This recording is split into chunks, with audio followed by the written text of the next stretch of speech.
Hello বন্ধুরা, সবাই কেমন আছো?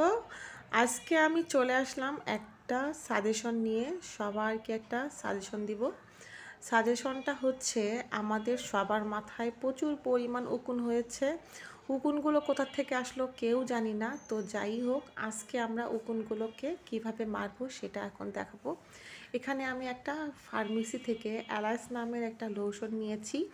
এখন আমি এই এলাচের যে লোশনটা আছে বাটিতে করে নিয়ে নিলাম। আর নবনীর মাথার চুল যেহেতু অনেক বড়, তো এর জন্য উকুনগুলো একদম বেশি হয়ে গেছে, অতিরিক্ত। ও একদম মানে কঠিন হারে চুলকায়, চুলকাতে চুলকাতে একদম ওরও জীবন শেষ, আমারও জীবন শেষ।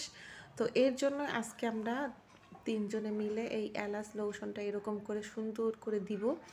দিয়ে তারপরে হচ্ছে 1 থেকে 1.5 ঘন্টা বা 2 ঘন্টা রেখে দিব। অনেকের ধারণা যে এই লোশনটা দেওয়াতে চুলগুলো উঠে যায় বা চুল নষ্ট হয়ে যায়।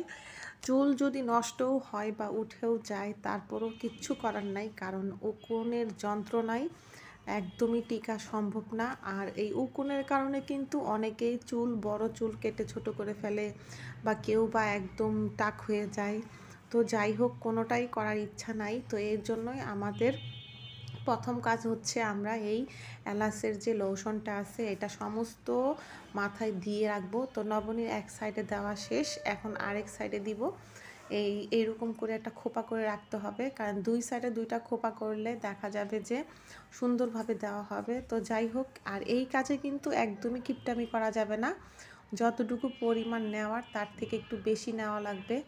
কারণ হচ্ছে উকুনগুলো যদি না মরে তাহলে কিন্তু এটা আবার থাকবে, আবার সেই চুলকাবে, মানে কঠিন একটা অবস্থা। তো যাই হোক, এটা যেহেতু ও স্কুলে যায়, বিভিন্ন জায়গায় যায়, বাসায় যায়, এখন উকুন কার কাছ থেকে আসছে এটা আমি নিজেও জানি না, ও নিজেও জানে না। তো যাই হোক, মাথায় যেহেতু চুল ভর্তি, উকুন তো থাকবেই, হবেই, আজ না হয়তো কাল।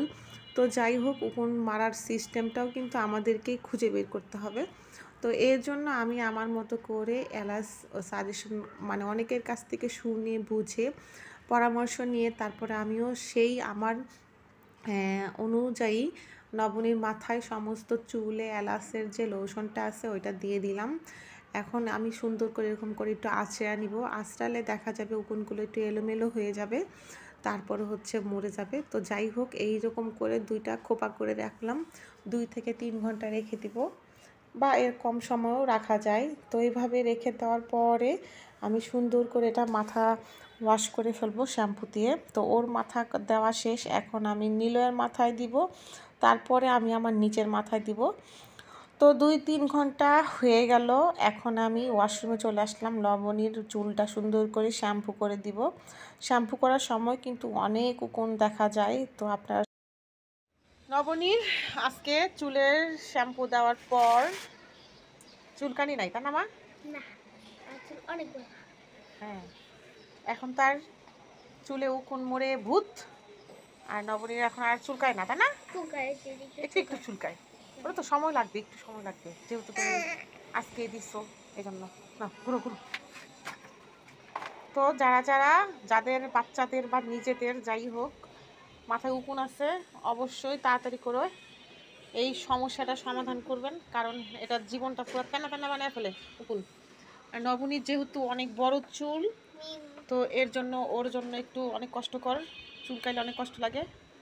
অনেক বড় চুল, এই যে একদম এই যে পর্যন্ত, তাই না? আমার নিজের মাথা অনেক উকুন ছিল, নীলের মাথা অনেক উকুন ছিল। মানে এই চুলগুলো অনেক কষ্ট, মানে এই উকুনগুলো অনেক কষ্ট দিচ্ছে আমাদেরকে কয়েকদিন, তাই না? ঘুমানোর সময়, স্কুলে যাওয়ার সময়, মানে সব সময়ই একটা কষ্ট ছিল, তাই না? আর এখন কি সমস্যা সমাধান হয়ে গেছে। এখন কি তুমি খুশি নাকি খুশি না বলো? খুশি না খুশি না বলো? খুশি না কেন? উকুন তো মরে চলেই গেছে। এখন চুলকাই হচ্ছে যে যেগুলো আছে, এই যে অল্প অল্প, এগুলো হচ্ছে যখন একদম মরে যাবে, ফ্রেশ হয়ে যাবে, ক্লিন হয়ে যাবে, তখন মনে করা চুলকাবে না। তো যাই হোক, আজকে এই পর্যন্তই। সবাই ভালো থাকবেন, বাই বাই।